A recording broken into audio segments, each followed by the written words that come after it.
Okay, the administration has been warning about the border for some time.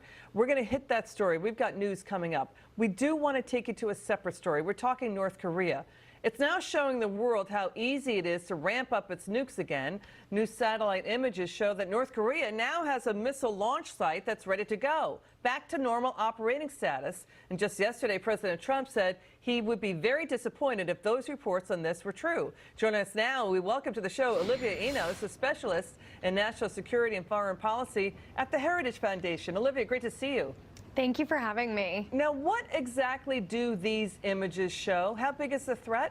Well, the speed with which North Korea has gotten the Sohae missile facility or rocket launch facility back up and running demonstrates that any steps that North Korea took in between the Singapore summit and the Hanoi summit just last week were clearly reversible and confirming the suspicions of many in Washington, purely cosmetic steps.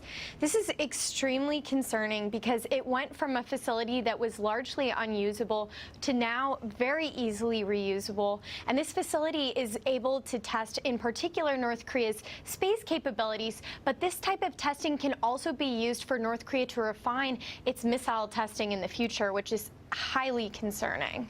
Is there a political message here? You know, I think many are concerned that this demonstrates that North Korea was continuing to shore up its weapons capabilities, maybe even improving them in some way. And a lot are reading into it since this is coming so close on the heels after the Hanoi summit. But if you look at the satellite imagery as well as South Korean intelligence, it looks like North Korea was working on these, getting the facility back up to speed even long before the Hanoi summit. So to me, this calls into question the sincerity on Kim Jong-un's part in denuclearization at all. Let's talk about the humanitarian crisis in North Korea. The United Nations says 11 million North Koreans, they're undernourished, they're starving. They're also noting still a lack of clean water, access to health care, bad food, endangering the lives of children. They've got incurable diseases now. Your take there? Yeah, the UN was reporting that crop production is down by something like 9%. But to be frank, no natural crisis or humanitarian disaster poses as great of a threat to the North Korean people as Kim Jong-un and the North Korean regime themselves pose. In fact, Kim Jong-un is known for diverting to the tune of $1.3 billion in resources and funding toward his missile and nuclear program, while only making requests to the World Food Program for $111 million.